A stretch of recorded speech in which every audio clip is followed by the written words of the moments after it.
Awesome. Okay, we are live. This is Chris at Infinite Realities, and we are live with one of my favorite writers, also Atlanta local, Mr. Paul Jenkins. Paul, how are you today? Yeah, doing okay. Thanks very much. We're holding off zombies. We got loads of bullets, so we've kept them at bay. You know, we're doing okay. They're not anywhere near us right now. I think we're okay. That's fantastic. Well, are y'all holding up okay in this weirdness that we find ourselves in these days? Yeah, well, for one thing, I have tons of tea. So I actually did sort of like a hoarding thing of tea. I have happened to buy a bunch of Thai food tea, which is the tea that I like, and I got like 600 tea bags completely by accident in February before everything got locked down, and now I'm like, listen, I'm fine for the apocalypse. I'm British. I have tea, so I'm okay. Well, listen, you're a super busy dude. You've got your own company with Meta. You've got your own a YouTube channel. You're a prolific writer. Are you still keeping busy these days? Yeah, it's kind of a strange thing, right? Because, and I feel a little bit self-conscious talking about it, because I will say, you know, that I'm obviously very well aware that people are really struggling right now. And, you know, some people are out of work. A lot of people are out of work, very worried about the future. We don't know what's going to happen as we go in the present almost, you know, because we're trying to work out, you know, if COVID is going to keep everybody at home for a long time. Here in Georgia, obviously, we've decided to be first because, you know, we're number one. So let's see if we can infect everybody. That seems to be the way of it. But, you know, I am quite lucky, actually, because I'm at the moment extremely busy. Like, I'm exhausted busy. And I think it's because at times like this, people really need entertainment. You know, they need that kind of stuff. So I'm working on a project for a game company because I do game work, but it's actually a novel. I'm working on a new form of digital storytelling. It's very similar to comic books, but it uses elements of motion and digital interactivity to tell the story. I am designing a screenplay for someone. We have a couple of things going on with Meta Studios. You know, we're building out some projects. We are fielding everything right now, and we're also raising money for the company. So we are wake up, work, go to bed, having work. I kid you not, like my last few nights have been 4:30, and 5:30 in the morning. That's basically my life right now. So pretty busy. How are you doing? Doing okay. Again, our life here is making sure that we're still keeping the community engaged, and what we've been lovingly calling stay-at-home con. It's been a nice distraction talking to creators such as yourself. So can you tell us a little bit, what is the mission statement of Meta Studios? Because most people know you, at least the comic shop, they know you from your work at Aftershock. They know you for your work at Marvel. They know you for work at DC. Can you tell us a little bit about your own company? Yeah, so Meta Studios are META, right? META, and people will always think of Meta as sort of like an abstract overview of something. You know, if you have a meta look at something, you see everything, right?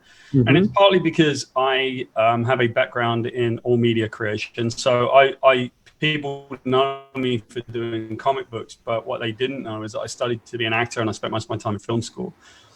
So I've worked in animation, you know, like a couple of years ago, I think I directed Ninja Turtles for Nickelodeon, some stuff there. I've been a game designer. I work in animation. I work in games. I work in film. I work in television. I work in new media. I just gave a TED talk about new forms of storytelling, the future of story.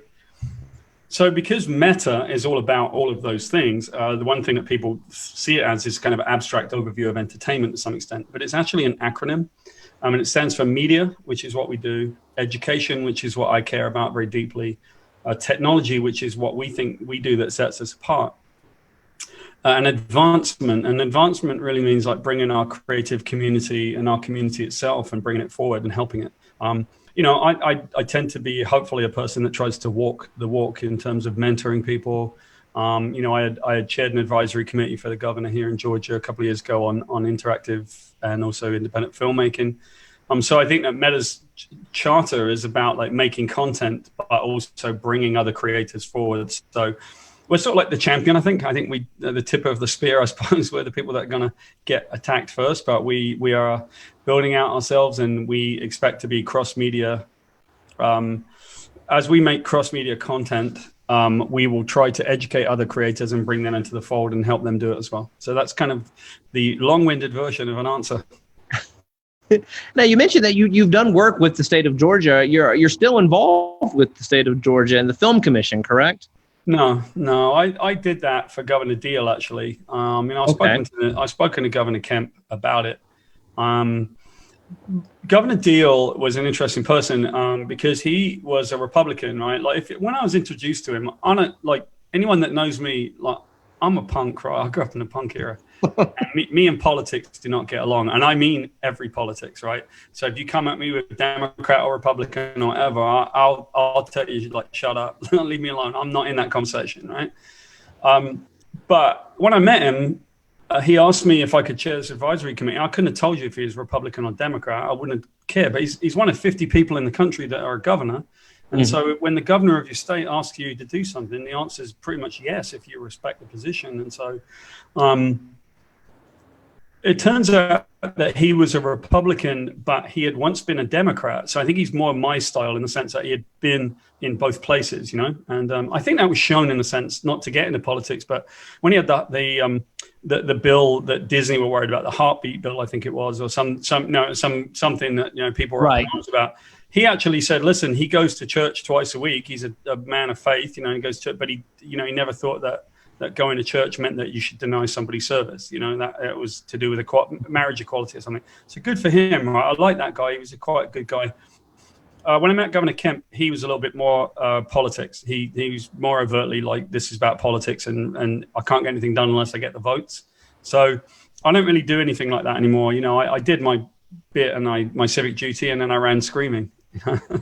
Now, before we started the broadcast, I got to talk to you for a little while.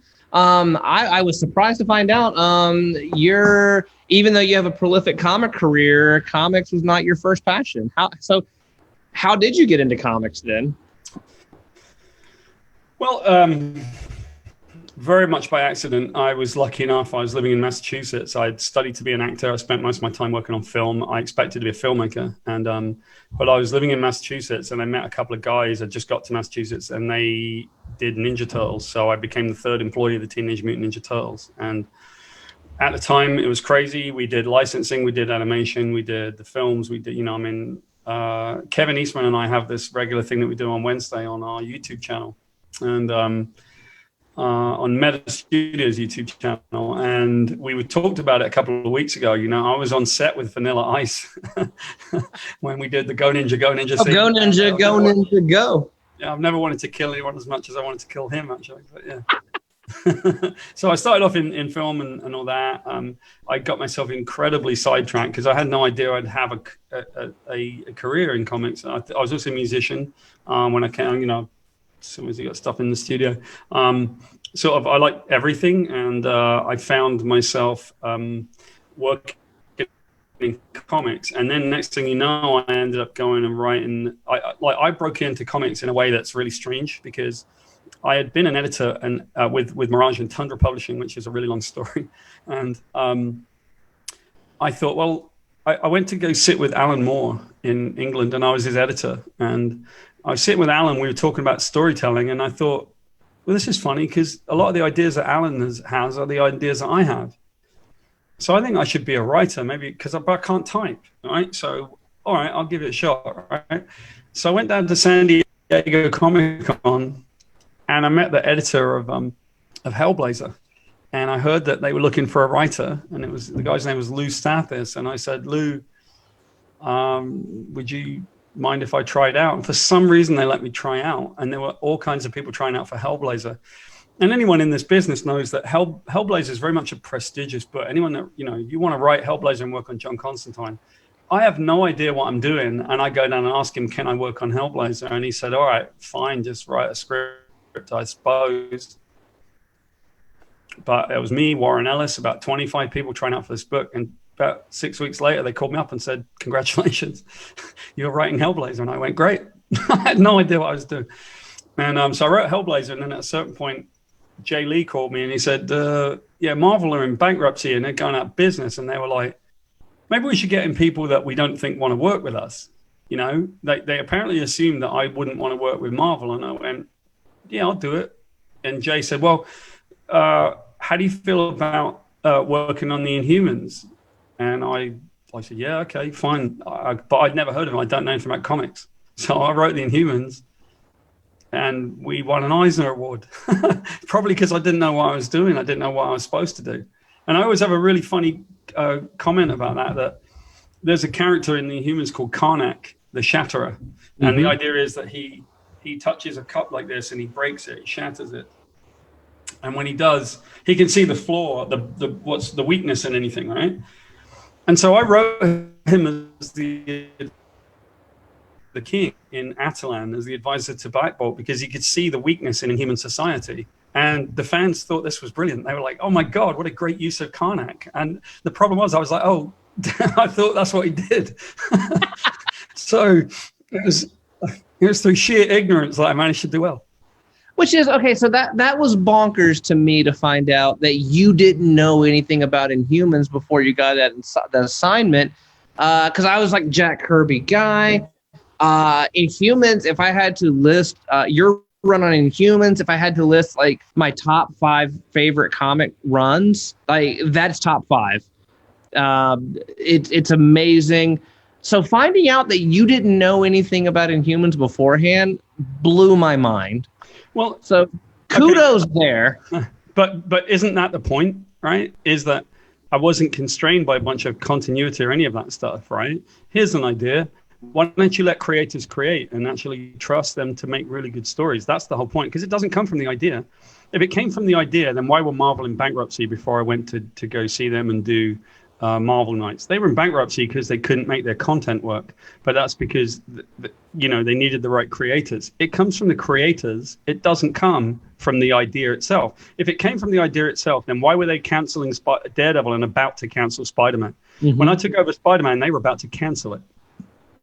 Which, so like Marvel Nights, for those who weren't there at the time, creators were allowed freedom. Like you could tell, like Bendis could do the Daredevil story that he wanted to do. Garth Ennis could do the Punisher story he wanted to do. And you were given Inhumans and said, just do what you want to do. And yeah, magic was made. I mean, before, I'm talking about the original, before Bendis was working at Marvel, before Garth came to Marvel, we had the first 4 books, which is Inhumans, Black Panther, Daredevil, and the Punisher. Yep, it was Kevin Smith Daredevil, yeah. Kevin Smith Daredevil, right? Kevin Smith's Daredevil with Joe and Jimmy doing it, Joe Quesada and Jimmy Palmiotti doing the art. Sales-wise was incredible, right? Inhumans won an Eisner Award. Black Panther, which I always have a fondness for, you have to remember something, right? Chris Priest ended up doing 50 issues of that book. Yep. 50 issues is strong. So you got 3 titles, and I think Punisher didn't find its audience. So 3 out of 4 titles, they couldn't give them away. They gave us the lowest titles.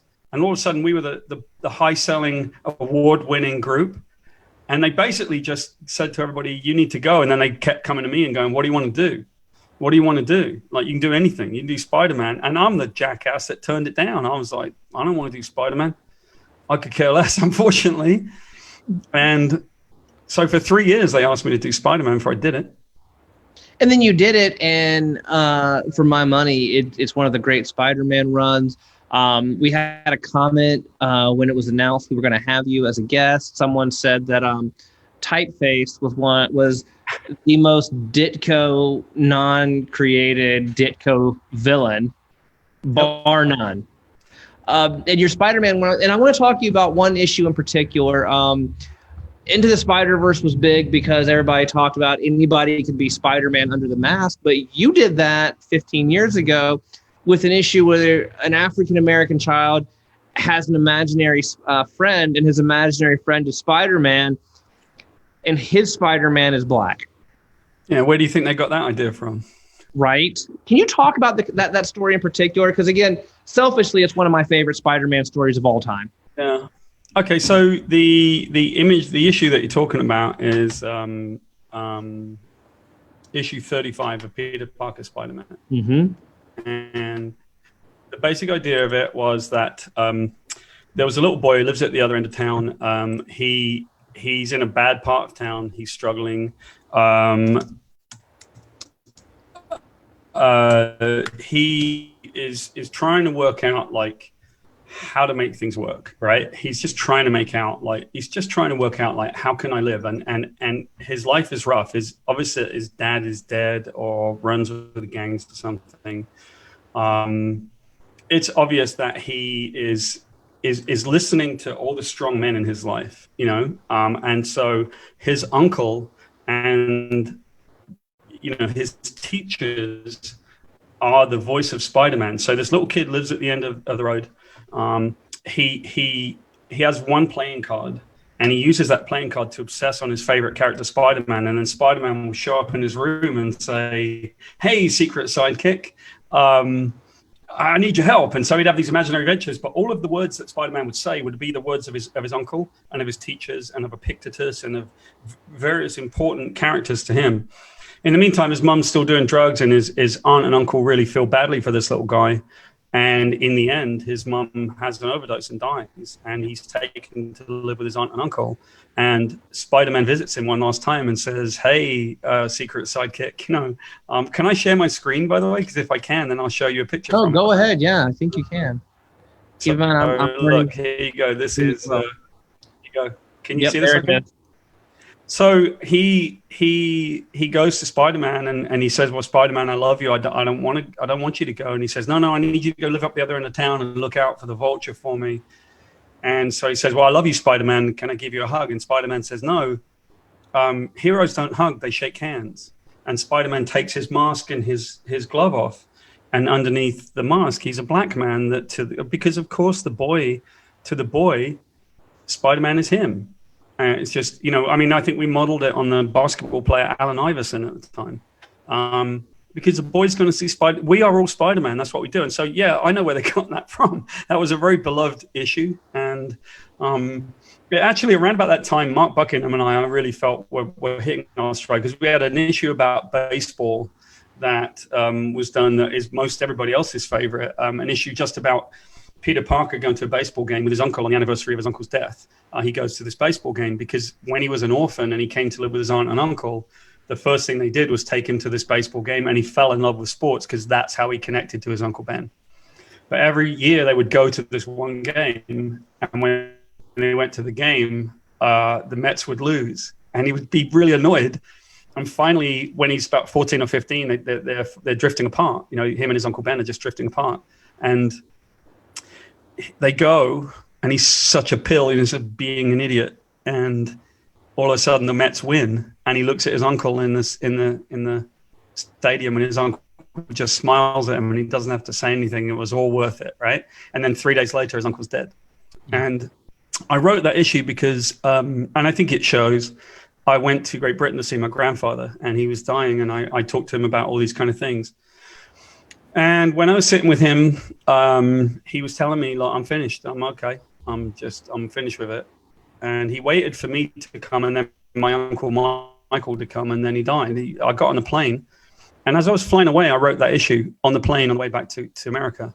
And it was all about connecting to your family through ritual, like things like Thanksgiving or baseball or something like that. Me and my granddad connected in the old people's home because we started singing old London songs that he used to sing to me. And as we started singing it, his mind was going, but he remembered all the words, and all of the old people around us started singing with us. They all remembered.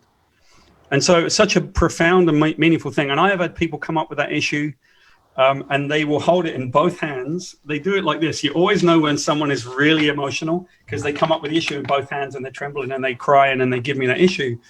And I love that, because I almost always know which one they're coming up with, because if they're crying, they're probably coming up with that baseball one. And the one thing that really upsets people, because I am not a comic guy to some extent, is that there is only one picture of him dressed as Spider-Man in the entire issue. It's literally a story about a little boy and his uncle. And it happens to have Spider-Man on the cover. And the only reason it has one picture of him as Spider-Man is because the editor made me put it in. Otherwise, it wouldn't have had one. Like I said, this is comic book blasphemy. I've never been a Spider-Man guy, but like that run and those 2 issues stick with me. Thank you. Yeah, I think we had a chance to do some very special things. In my run on Spider-Man over 6 years, there are certain issues. We did lots of single issue stories, which I love, and I don't know why people just don't. I mean, we should embrace single issues in the biggest way, because all of this long, lengthened out kind of stuff, I don't get it. I love single issues because it means that you can give one of your customers 1 issue, say, read this. If you like it, come back. And at that point, you can give them one and done stories, and then they can come back in because they know that stories can be told that way. And maybe then they'll agree to go and read 5 issues, but it's getting single issues. And so we did one about cerebral palsy with Paulo Rivera that to this day, I have people come up, a young guy stricken with cerebral palsy who sits on his rooftop at night to watch the sun, and he can't do anything else, but he ends up witnessing a battle between Spider-Man and Morbius the Living Vampire. And it's just cool, And then finally, what I'd say about Spider-Man is that I always felt that he was going to be Spider-Man whether or not he'd been bitten by a radioactive spider anyway, because he was going to be a teacher. He was going to be somebody important. And he just happened to find this way. And so in the very last issue that Mark Buckingham and I did, the very first one was him going to Uncle Ben's grave.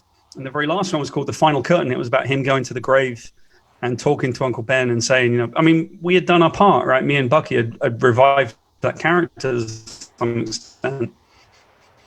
And he goes back and talks to Uncle Ben, and they know the real reason why he became Spider-Man, and it was because he didn't know his parents. And his only memory of them, really, was that he was in the school play, and he was supposed to be a spider.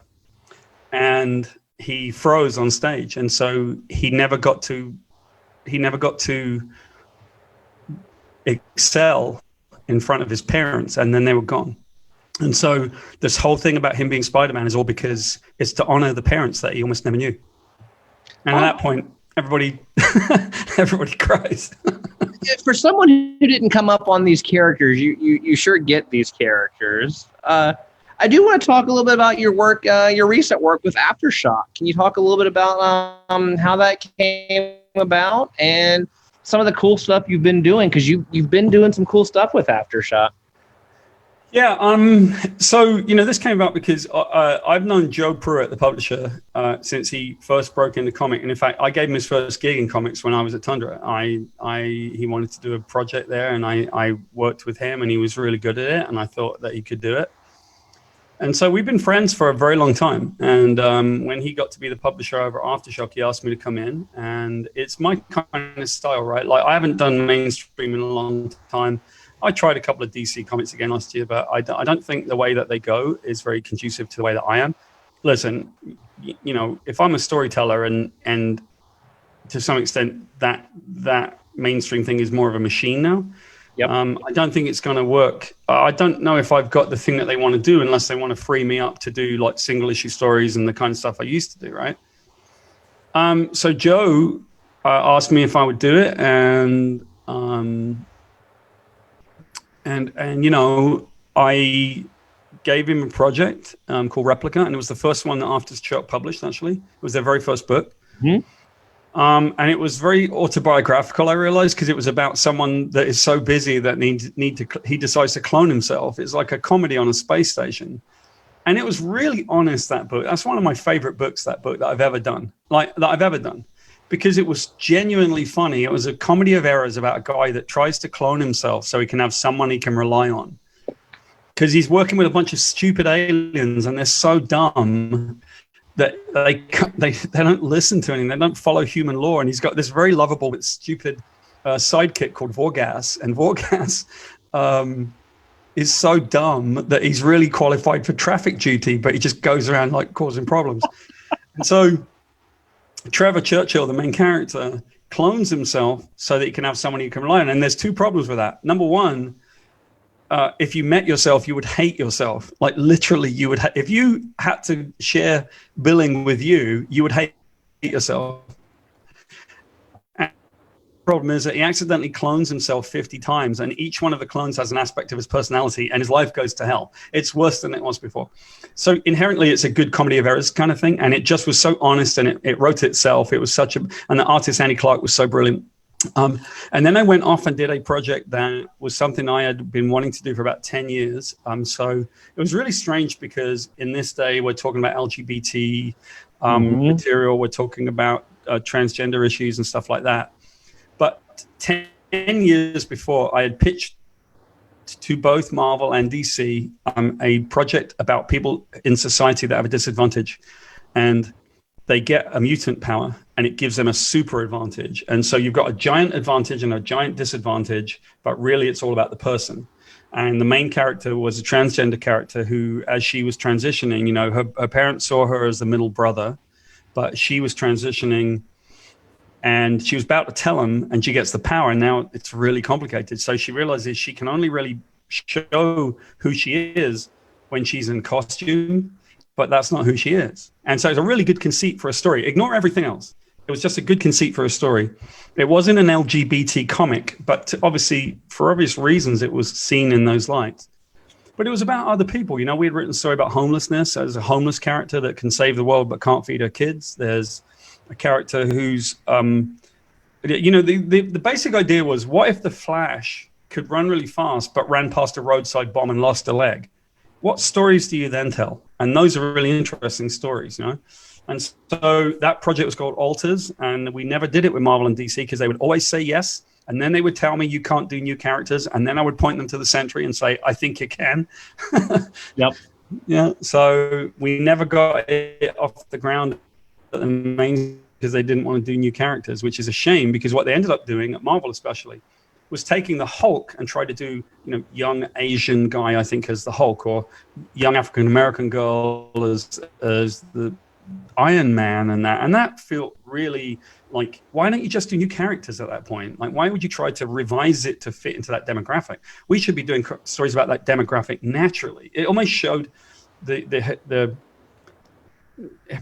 naivety of the publishers, you know, thinking, oh, well, now we'll get the audience that we're pandering to. And it's like, no, why don't you tell stories about those people instead of pandering to them to some extent and turning these characters upside down? Like, nobody wants that. I don't think anybody needs that. That's my opinion. Obviously, I've been known to be wrong a lot, you know, but I just felt like story should win. And I think what they were doing was marketing. It was all marketing should win. And I don't think that ever works. Well, Alters was very well received. It got an exceptional amount of press, but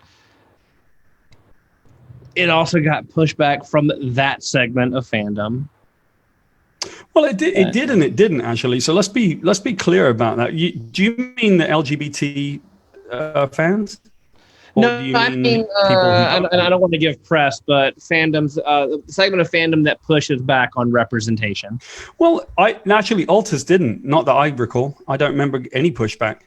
Because in fact, I think that segment, part of what they're, I don't really know that much about it. Because again, I don't really do that much of it. But I mean, if you're thinking about sort of the sort of Comicsgate kind of guys and all of that, I learned more about them in the last year or two than I had known. I didn't really know anything about it, or frankly, because I mean, I don't pay attention to that. Frankly, I got too many other things to do. Sure. And but when I saw that, I would actually tell you that, in fact, I don't think Alters got any pushback because it wasn't about representation at all. It was actually about people in society who are marginalized by society. So we had homeless people. We had, we had one character that was quadriplegic and he'd had a neck injury. And they told him, listen, if you change back in your shapeshifter thing, it will kill you. You'll live for 1 week as a shape changer, and then you'll die, or you can maybe live another 30 years as a quadriplegic. What would you do? And that's an interesting story. So it's not about representation. It was about, and so we never got pushback from that. In fact, we got a little pushback from the LGBTQ community, and in part it's from trans people, understandably, because they're like, look at the guy writing it, but what I did was I tried to explain to them a few things. Most of the people that had a concern, I said, look, I understand your concern, but honestly, I'm learning every month. So I'm trying to learn the best. But if you want me to write me only, in other words, if you think I should be a transgender person writing this, I think you're really missing the point. because I'm a writer. I should be able to write human beings. That's the common denominator. If I was supposed to write who I am, then you're going to get an awful lot of stories about middle-aged guy that likes to play golf, video games. Good luck with that. Well, we're coming up to the end of our 30 minutes. Where can people find you? Mentioned you got a YouTube channel you're doing with Kevin Eastman. I mentioned earlier, Kevin Eastman was my entry into comic books. Before there were superheroes. For young Chris, there was Teenage Mutant Ninja Turtles. Can you tell us a little bit about your YouTube channel and where can people find it? Yeah, we broadcast at 7 p.m. Eastern every Wednesday. It's myself and Kevin Eastman, who've now known each other for 31 years. We talk about Ninja Turtle stuff, but we also talk about my career, because the funniest part is me. Most people don't know that I started off as an editor with Teenage Mutant Ninja Turtles, right? And so, so far we've done one about film. We've done one about toys and cartoons. This week we're going to do all comics. It's all going to be comics, right?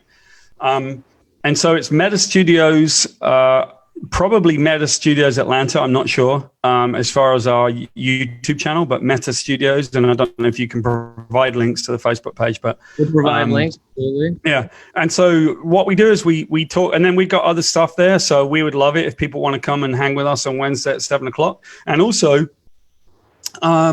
we record them obviously, and so people can always come back to the YouTube, and we just love people if they want to subscribe and come and be part of what we're doing. That's great, because we love it, right? Like, we're doing it kind of for the fans. We're trying to get the fans engaged. And at times, what I do is I do sometimes the story behind the comic. You'd be amazed, Chris, at the stories behind some of these comics, like every single issue. So for example, and it's one that we brought up earlier, when I was a kid, I was brought up in a very, very deprived situation. My dad left when I was very young, and my mom was a single mom who raised us sometimes homeless and sometimes not, right? And most of the time without electricity. And so people don't see me as that person. They don't know. But now if you read the Wolverine origin and you realize that the first issue is called The Hill, and it's about the kid who lives at the bottom of the hill, sees the lights blaring in the farmhouse. Now you realize where that story came from. And so much of my life is what enters my work. And that, I think, is where I had an advantage. I wasn't a big comic book guy, but I brought my life into the work. And so that's what made, hopefully, my comics a little bit readable. Well, Paul, thank you so much for your time today. Folks watching, track down his work, whether it's the stuff for DC, for Marvel, for Aftershock. Check out that YouTube channel. Paul, thank you so much for your time. Yeah, thank you. And my only message on all of that, my only push is you, support your local comic store. Make sure that we stay safe out there, and don't listen to anyone that tells you how you're supposed to do this. It's hard, right? Wear a mask, be safe, keep distant. But, if you can, support your local comic store, because what's going to be a big shame for our community is if we lose the centers of our community, and comic stores always are. So I hope that you survive and thrive through all of this, and you let me know when I can come on again. I'll help you out, and I'm right there. Paul, thank you so much. I will take you up on that. Thank you, sir.